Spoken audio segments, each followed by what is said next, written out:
Morning student, future IAS academy way to success में आज आपका एक बार फिर से स्वागत है। मित्रों, 2 दिनों से मैं लखनऊ का सफ़र किस तरीके से मैंने तय किया है यह आपसे बताना बड़ा रोमांचपूर्ण होगा।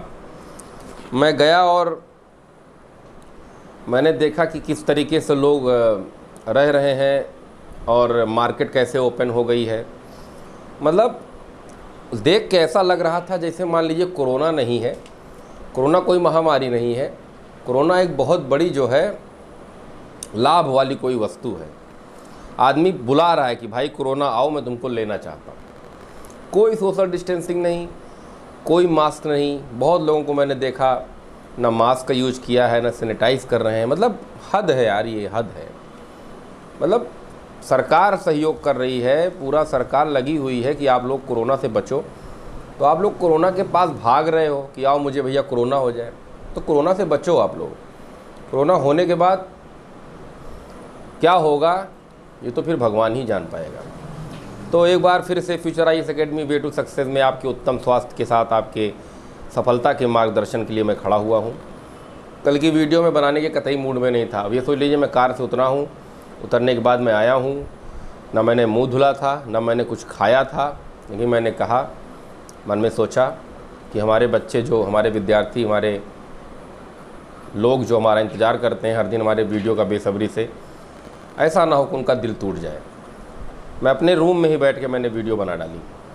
तो मित्रों, आज मैं आपके सामने पेश करने जा रहा हूँ 23 जून 2020 के मैंने पेपर जो पढ़ा था उसका एनालिसिस कर रहा हूँ। तो आइए देर न करते हुए शुरू करते हैं आज का करंट अफेयर्स क्या क्या। मित्रों, उड़ीसा कोर्ट ने पुरी की जगन्नाथ यात्रा पर से रोक हटा दी है और उड़ीसा सरकार पर इस लोकोत्सव के आयोजन का प्रभार भी सौंप दिया है। उन्होंने कहा कि ये बहुत बड़ा जगन्नाथ यात्रा अगर हम रोक रहे हैं तो एक बार अगर भगवान जगन्नाथ की यात्रा रुक गई तो लगभग 12 साल तक ये यात्रा हो नहीं पाएगी और ये बहुत बड़ा एक प्रकार का धार्मिक हानि होगी लोगों को। इसीलिए उड़ीसा के राज्य को यह आदेश दे दिया गया कि आपकी इच्छा हो तो आप यात्रा निकालें, लेकिन सोशल डिस्टेंस का पालन करते हुए आप लोगों को। तो अब उड़ीसा स्टेट के ऊपर ये कार्यभार सौंप दिया गया है कि वो जगन्नाथपुरी भगवान की यात्रा निकालता है या नहीं। केंद्र कोर्ट ने ऐसा फैसला दे दिया है। मित्रों, एक प्रश्न आप लोगों से है, भारत का महान्यायवादी कौन है इस वक्त? चलिए अगला प्रश्न। स्टेट बैंक व 8 अन्य के परिदृश्य को फिच ने नकारात्मक किया। फिच रेटिंग एजेंसी है। फिच रेटिंग ने सोमवार को भारतीय स्टेट बैंक और आईसीआईसीआई बैंक सहित 9 भारतीय बैंकों के परिदृश्य को संशोधित कर स्थिर से नकारात्मक कर दिया। कोरोना महामारी के अर्थव्यवस्था पर पड़े प्रभाव को देखते हुए भारत के सॉवरेन रेटिंग में किए गए बदलाव को देखते हुए यह कदम उठाया गया है। रेटिंग एजेंसी ने भारतीय state bank, bank of Baroda New Zealand, bank of India, Canara bank, Punjab national bank, ICICI bank, axis bank और भारतीय निर्यात आयात बैंक के परिदृश्य को संशोधित कर नकारात्मक किया है। हालांकि एजेंसी ने उनकी मौजूदा रेटिंग को बरकरार रखा है। एसबीआई लगभग 25% बाजार में हिस्सेदारी के रूप में भारत का सबसे बड़ा व्यापारिक बैंक है। एसबीआई को संभवतया यदि ज़रूरत पड़ी तो असाधारण रूप से सरकार का समर्थन भी प्राप्त हो सकता है, क्योंकि पूरी प्रणाली में उसका काफ़ी बड़ा महत्व है। मित्रों, अगला टॉपिक, संघाई सहयोग संगठन की महासचिव कौन है? कमेंट सेक्शन में मुझे ज़रूर बताएं। और इसका हेडक्वार्टर कहाँ है और संघाई सहयोग संगठन क्यों बनाया गया और इसके पीछे रीज़न क्या था और मौके पर इसका कार्य क्या है। बेल्ट एंड रोड इनिशिएटिव को लेकर भारत की असहमति का मुद्दा चल रहा है, इस पर टिप्पणी करिएगा। बेल्ट एंड रोड इनिशिएटिव को लेकर भारत की असहमति के मुद्दे पर बात करते हैं। मित्रों, भारत व पाकिस्तान 2017 में शामिल हुआ था एससीओ में और अन्य सदस्यों में चीन, कजाकिस्तान, किर्गिस्तान, रूस, तजाकिस्तान और उज्बेकिस्तान है। मैंने आपको बता दिया है, इसके आगे आप लोग मुझे डिटेल में लिख के बताएंगे कि संघाई सहयोग संगठन क्यों बनाया गया और बेल्ट एंड रोड इनिशिएटिव को लेकर भारत क्यों असहमति अपनी दिखा रहा है, इसके बारे में भी आप लोग टिप्पणी करके प्लीज़ बताइएगा। यूपीएससी और पीएससी के लिए बहुत ही ज्वलंत मुद्दा है। The room where it happen, आप लोग नोट कर लीजिए, the room where it happen. यह पुस्तक चर्चा में क्यों है? यूपीएससी और पीएससी के बच्चे विशेष रूप से इस पर ध्यान दीजिएगा आप लोग। The room where it happen पुस्तक चर्चा में क्यों है और इसके लेखक कौन हैं।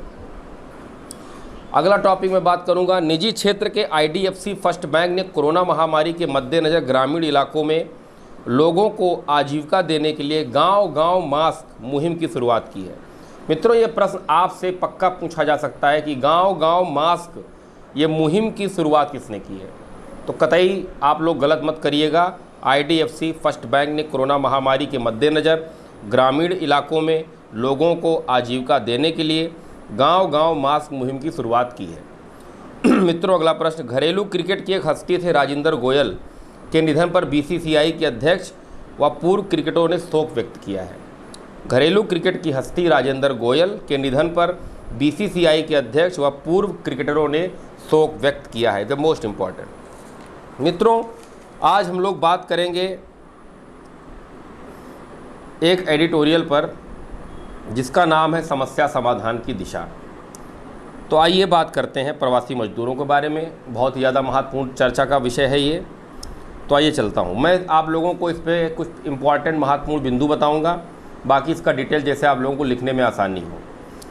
तो चलिए शुरू करते हैं। इस समय देश में कितने करोड़ लोग अपनी रोजी रोटी के लिए चिंतित हैं, संख्या के अनुमान पर सहमति असंभव होगी। विश्व बैंक के एक अनुमान के अनुसार भारत में 4 करोड़ से अधिक मजदूरों के अपने गांव लौटने की स्थिति बन गई है। पिछले 3 महीनों से विस्थापन अत्यंत कष्टप्रद स्थितियों में चला। 80 से अधिक मजदूरों की रेल यात्रा के दौरान मृत्यु हो चुकी है। लगभग 200 की मौत पैदल यात्रा के दौरान हुई और ऐसा होना प्रत्येक व्यक्ति के लिए न केवल दुखदायी है बल्कि शर्मनाक है। इस समय यह स्वीकार करने में कोई असहमति नहीं होनी चाहिए कि स्थिति अत्यंत विकट और अनेक आशंकाओं से भरी हुई है। केंद्र और सभी राज्य सरकारों के प्रयासों की आलोचना तथ्यों के स्थान पर दलगत आधार पर सिमट गई है। प्रजातंत्र के ध्रुवोज्र पक्ष और विपक्ष में छिड़े शब्द, युद्ध में आरोप प्रत्यारोप संभवतः तल्खी से हमारे आमने सामने आते रहेंगे और उन अनगिनत लोगों, संस्थाओं और समूहों को क्षुब्ध करते रहेंगे जो सारे देश में सहायता कार्य में निस्वार्थ भाव से संलग्न है। हर त्रासदी के समय समाज का यह मानवीय चेहरा उभरता है। सामाजिक सद्भाव और भाईचारे का जो दर्शन ऐसे अवसरों पर होता है वह नई पीढ़ी के लिए अनुकरणीय उदाहरण बन जाता है। ऐसा केवल युद्ध के समय ही नहीं होता, हर प्राकृतिक आपदा के वक्त भी सहायता के लिए लोगों का उमड़ना मनुष्य की मूलभूत एकता में नया विश्वास पैदा कर देता है। कुछ लोग विघटन का कितना ही प्रयास क्यों न करें, भारत की संस्कृति की मूल भावना विविधता की स्वीकारता की है और आवश्यकता पड़ने पर यही देश की एकता और अखंडता की ढाल है। इसमें विद्यमान एक दूसरे के दुख सुख बांटने का विश्वास ही प्रवासी मजदूरों को अपने गांव में वापस ला रहा है। जिन शहरों में उन्होंने बड़ी बड़ी उम्मीदें लगा रखी थीं वह उन्हें अपना नहीं सके, कष्ट में उनके साथ पूरी तरह खड़े नहीं हो पाए, वह पारस्परिक सद्भाव और विश्वास को भी अपेक्षित स्तर तक नहीं ला सके। भारत में प्रवासी मजदूरों को लेकर जो स्थिति बनी है वह कार्यपालिका में दूरदृष्टि की अनुपस्थिति का चिंताजनक उदाहरण प्रस्तुत करती है। इसी के साथ राजनीति में नासमझी और ओछेपन के अनेक उदाहरण लगभग प्रतिदिन सामने आ रहे हैं। जिन लोगों को एक साथ बैठकर समस्या के स्वरूप को समझना चाहिए, सहमति के आधार पर ढूंढना चाहिए, वह मीडिया में निरर्थक बहसों में उलझे हुए हैं। क्या नौकरशाही कोरोना के बाद के लोगों की मनः स्थिति को पूरी तरह समझ पाएगी? मजदूरों की मजबूरी में घर वापसी के समय गांधी जी का यह अमर वाक्य बार बार याद आता रहेगा, मेरा जीवन मेरा संदेश है। उनके जीवन काल में देश में ऐसे लाखों लोग थे जिनका दर्शन लाभ युवाओं को मिलता था। वह उनके प्रेरणा स्रोत बनते थे। गाँवों, कस्बों और छोटे शहरों में भी इनकी उपस्थिति थी। क्योंकि इनकी सारी प्रतिष्ठा त्याग और जनसेवा से निर्मित हुई थी, अतः लोगों पर इनका प्रभाव स्पष्ट देखा जा सकता है। धीरे धीरे चुनावों की वस्तु स्थिति उजागर होती गई। संसाधनों से समृद्ध लोग ही आगे आने लगे, सत्ता में पहुंचकर स्वार्थ में लिप्त होते गए। पंचायत स्तर तक के चुनाव में धन और लालच का बोलबाला हो गया। पंचायत राज कानून के बाद जब सरकार अनुदान सीधे पंचायतों को जाने लगा, वंचित और अधिक वंचित होते गए। आज ऐसे कितने लोग, अपवाद को अगर हम छोड़ दें तो सार्वजनिक जीवन में है, राजनीति में है, उच्च पदों पर निर्वाचित होकर पहुंच चुके हैं। जिन्होंने अपने कार्यकारी क्षेत्र में 10-20 साल जमकर सेवा कार्य किया हो, वहां के लोगों के दुख दर्द को समझा हो, भोगा हो। इसलिए सवाल उठता है कि क्या केंद्र और राज्य सरकार की समन्वित व्यवस्था देश के सभी मजदूरों की कुछ दिनों के भीतर उनके गंतव्य तक पहुंचाने की योजना नहीं बना सकते थे? यदि राज्य और केंद्र एक दूसरे को समझकर सहयोग करते तो यह कार्य अब तक पूरा हो चुका होता। मुख्य चुनौती इस समय यह है कि कोरोना के बाद जो नई परिस्थितियां बनेंगी उनके समाधान निकालने के लिए संघीय व्यवस्था कितनी सतर्क और सजग रहकर समन्वित ढंग से कार्य कर सकेगी। संभवतः यह एक ऐसी चिंता है जो हर व्यक्ति के समक्ष कुछ इस प्रकार से उपस्थित कर दी गई है। उसकी जकड़न से कोई बच नहीं पाया है। अपने प्रदेश में लौटने के बाद उत्तर प्रदेश और बिहार जैसे राज्यों में लाखों लोग अपने गांव में रोजगार की तलाश करेंगे। ये वह लोग हैं जिनकी आवश्यकता रोजी रोटी के साथ स्कूल और स्वास्थ्य केंद्र की भी होगी। गांव के स्कूलों के साथ जो दुर्व्यवहार लगातार चलता आया है उसने उनकी साख और स्वीकार्यता को समाप्त कर दिया है। इसके पहले शहर से जब यही कामगार और मजदूर छुट्टी में गाँव जाते थे तो अपने रोजगार, शहर और वहाँ की अपनी स्थिति का एक मोहक चित्रण प्रस्तुत करते थे, लेकिन अब जिन परिस्थितियों में लौटे हैं वह एक कठिन मनोवैज्ञानिक कुंठा को भी जन्म देगी। मनुष्य अपने बच्चों के भविष्य की अनिश्चितता की व्यथा को झेल पाने में अपने आप को जितना असमर्थ पाता है उतना वह अन्य किसी संकट से नहीं घबराता है। इन सब की सामाजिक और वैज्ञानिक समझ विकसित करने का उत्तरदायित्व शोध संस्थानों तथा राष्ट्रीय शैक्षिक संस्थाओं को उठाना चाहिए। इस समय देश की अनेक राष्ट्रीय संस्थाओं को स्थानीय स्तर पर ऐसे समाज सेवा चाहिए जिनका अनुकरणीय व्यक्तित्व हो और बेदाग हो, जो निस्वार्थ भाव से लोगों के बीच कार्य करने को तैयार हो। वर्तमान परिस्थितियों में ऐसी अपेक्षा युवाओं से ही की जा सकती है। स्वामी विवेकानंद के शब्दों में सहजनता का शुद्धाचरण, पुरुषार्थ और श्रद्धापूर्वक लगे रहने की शिक्षा ही प्रमुख कार्य है। यह निश्चय ही एक धर्म है। अपने जटिल दार्शनिक विचारों को कुछ समय के लिए किनारे रख दे तो स्वामी विवेकानंद ही थे जिन्होंने आह्वान किया था कि पूजा घर कुछ समय के लिए बंद कर दो, दीन दुखियों के पास जाकर उनकी सेवा करो। वह धर्म का जो आशय स्पष्ट करते हैं उसे भारत के हर व्यक्ति को, चाहे वह किसी भी मतातर का हो, सही परिप्रेक्ष्य से समझना आवश्यक है। राष्ट्रीय समस्याओं के समाधान में सत्ता पक्ष और विपक्ष के सभी दलों और अनुभवी और विचारवान व्यक्तित्व के धनी राजनेताओं को एक साथ अवश्य आना चाहिए। इस समय एक त्वरित गहन विचार विमर्श की जो आवश्यकता है उसकी भी संभावना तलाशने के लिए समाज के उस प्रबुद्ध वर्ग को आगे आना होगा जिसकी वैचारिकता किसी दलगत राजनीति से प्रेरित ना हो। केंद्र और राज्य की सरकार नई स्थिति के समाधान ढूंढेंगी और नई नीतियों व परियोजनाओं के सफल होने की संभावना भी बढ़ेगी, लेकिन यह सिर्फ तभी संभव हो पाएगा जब गांधी, ग्राम स्वराज, स्वदेशी मजदूर, कामगार, किसान और खेती की समझ रखने वालों की इसमें संपूर्ण रूप से भागीदारी होगी। बहुत देर हो चुकी है। अब बढ़ती असमानता के परिणाम हमारे सामने हैं। सभी को सबसे ज़्यादा अपेक्षा तो शिक्षा से होगी, उसमें जो परिवर्तन किए जाएंगे उनसे होगी। अभी तो हमें जन शिक्षा पर जोर देना है, स्वच्छता और सहयोग के नए नए उदाहरण प्रस्तुत करना है, सरकारी स्कूलों का कायाकल्प करना है, स्थानीय वैचारिकता, सृजनात्मकता, उत्पादकता और अनुभव का लाभ उठाते हुए इसके सार तत्व को बच्चों की शिक्षा का अनिवार्य अंग बनाना है। इसका कोई अन्य विकल्प नहीं है। मित्रों, इस पर आप लोग जरूर लिखिएगा, खासकर यूपीएससी और पीएससी की जो तैयारी कर रहे हैं वो लिखेंगे कि केंद्र राज्य संबंध कोरोना महामारी में किस तरीके से केंद्र राज्य संबंध प्रभावित रहा है और वर्तमान समय में क्या परिस्थितियां चल रही हैं केंद्र राज्य को लेकर। इसके बारे में यूपीएससी और पीएससी के बच्चे ज़रूर बताएंगे। और जो मैंने एडिटोरियल डिस्कस किया है और ज़्यादा से ज़्यादा इसको सुनिएगा और उसके बाद आप लोग प्रश्नों का उत्तर मुझ तक पहुँचाइएगा। और काफ़ी अच्छा लगता है जब बच्चे प्रश्नों का उत्तर लिखकर मुझ तक पहुँचाते हैं, मुझे बड़ी प्रसन्नता होती है। और मित्रों, खासकर एक बात आपको मैं और बता दूं जो कोई बताएगा नहीं आपको, जितना ज़्यादा आप लिखेंगे प्रश्नों का उत्तर अपने मन से या कैसे भी कर प्रयास करेंगे ज़्यादा से ज़्यादा लिखने की, बात मान जाइए आपके अंदर एक वक्ता, एक विचार आपके अंदर निकल के आएगा। बस वही चीज़ हमको चाहिए आपसे। आपके अपने विचार क्या हैं, हमको इसी चीज़ की ज़रूरत है।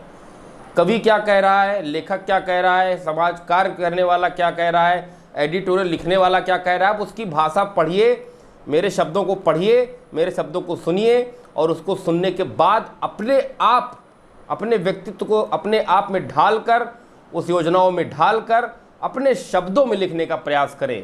और जिस दिन आप अपने शब्दों में लिखना जान जाएंगे उस दिन मान लीजिए आप 75% एक एडमिनिस्ट्रेटिव ऑफिसर के रूप में अपने आप को स्थापित कर रहे हैं या कर चुके हैं। तो कोशिश करिए मित्रों, मैं आपके साथ हूं। अभी मैंने जिस एडिटोरियल पर डिस्कस किया उसका प्रश्न आप लोगों तक पहुंच गया है कि केंद्र और राज्य संबंध में मौके पर केंद्र राज्य संबंध किस तरह प्रभावित हुआ है कोरोना महामारी से।